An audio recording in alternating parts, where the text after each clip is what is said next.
ഷൂട്ടിങ്ങിന്റെ free ടൈമിലൊക്കെ ഇനി കരിക്ക് പരിപാടി തുടങ്ങാൻ പോവാ. നമ്മൾ ഉണ്ടാക്കാൻ വേണ്ടി പോണ tender coconut, samosa, sandwich, biryani, പിന്നെന്താ അത്ര മതി. ജ്യൂസ്.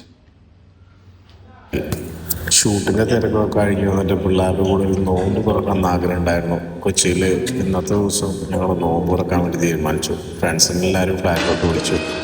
എല്ലാം ഷടപടയെന്ന് പരിപാടികൾ സെറ്റാക്കി.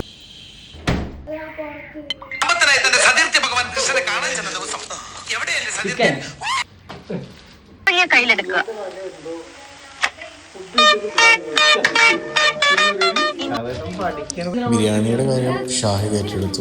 എല്ലാവരും പൊക്കണം.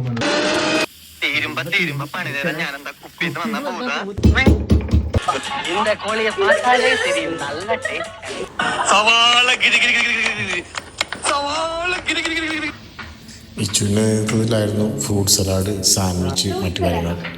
ജോസഫേട്ടൻ ഇടയ്ക്കിടെ വന്ന് കണക്ക് നോക്കുന്നതിൻ്റെ ഇടയിൽ മേൽനോട്ടം വായിച്ചുകൊണ്ട് പോയി. ഷാഹിദാണെങ്കിൽ ഒട്ടുക്കത്തെ പ്രൊഫഷണൽ കുക്കിംഗ് എന്ന് പറഞ്ഞാലും ചെറുക്കൻ വൻ പ്രൊഫഷണൽ. ഷാരൂഖ് സ്ഥിരം മുടായിപ്പോ.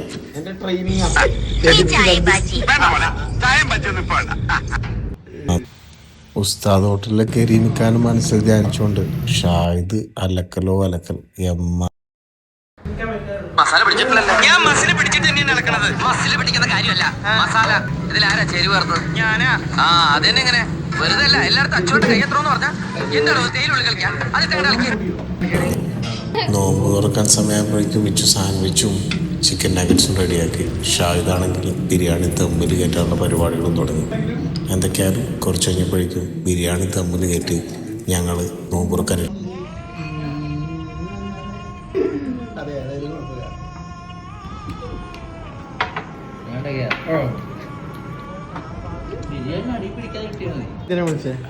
ഉച്ച തൊട്ട് ദേ വരുന്നു പറഞ്ഞ ലിബിനും തുഷാരയും എന്തായാലും അവർക്കുള്ള പങ്കെടുത്ത് വെച്ചിരുന്നു. അവർ കഴിക്കാൻ തുഷാര പാവം.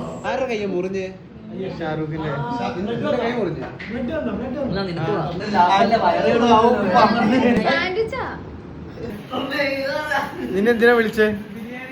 ബിരിയാണി കഴിക്കാനോ നോമ്പ് തുറക്കാനോ?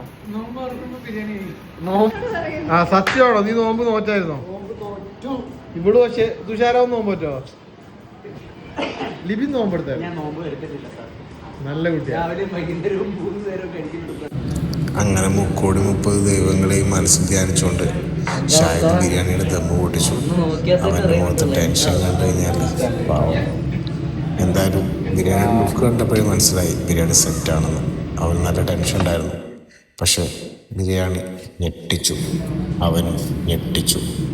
കറക്റ്റ് സെറ്റായിട്ടൊരു ബിരിയാണി ഈ സമയത്ത് ഈ അടുത്ത് കഴിച്ച ഏറ്റവും നല്ല ബിരിയാണി ഞങ്ങളെല്ലാവരും ഒരുപോലെ സാക്ഷ്യപ്പെടുത്തി. ഷാഹിദ് ഓരോ പ്രാവശ്യം കഴിയുന്നതോറും ബിരിയാണിയുടെ സെറ്റപ്പ് കൂട്ടിക്കൊണ്ടേയിരിക്കുകയാണ്. അടിപൊളി.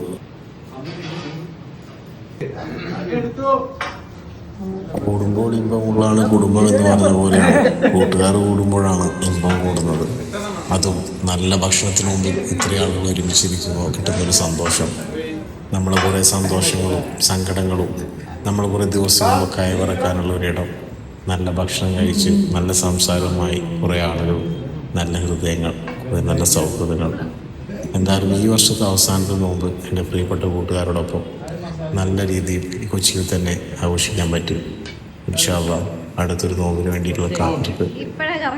എന്തായാലും എല്ലാവർക്കും നല്ല ചെറിയ പെരുന്നാൾ ആശംസകൾ.